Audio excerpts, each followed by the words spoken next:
Okay, so here we are with the 3W112 flat 4 ready for a test run, and you can see that I have a T on the fuel line. I have I can hear my cat meowing in the garage.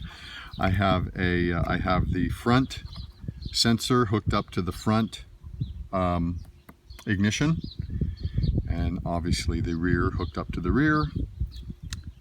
These ignitions will run on up to 8.4 volts, so I'm using a LiPo, which actually not a LiPo, a lithium ferrite, and it has two outputs, so that makes it convenient to plug in both ignitions to one battery.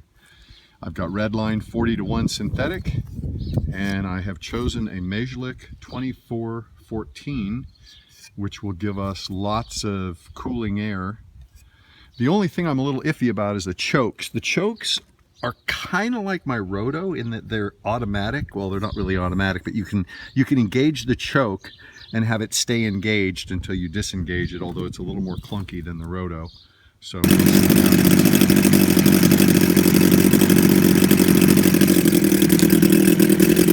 okay, so what did it take to get this engine started?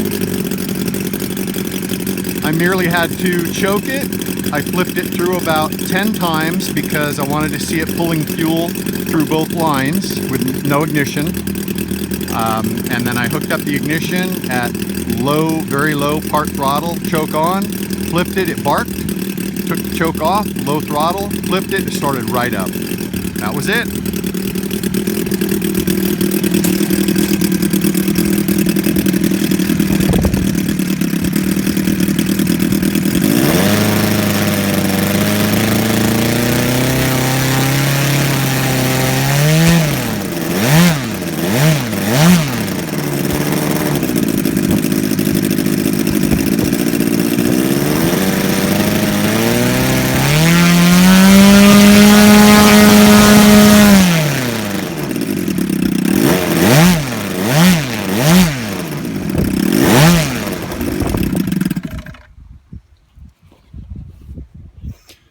Yeah, it's going to be a bitchin' engine for my extreme decathlon. You better bet your bitch. There's only one small area of RPM where the engine vibrates a lot. It's probably around, I'm thinking around 3,000 maybe, or 2,500.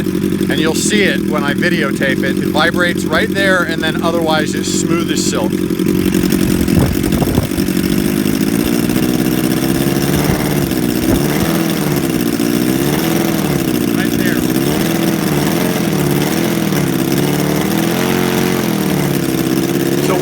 Once it gets past that, it's really smooth. But right there, it vibrates a lot.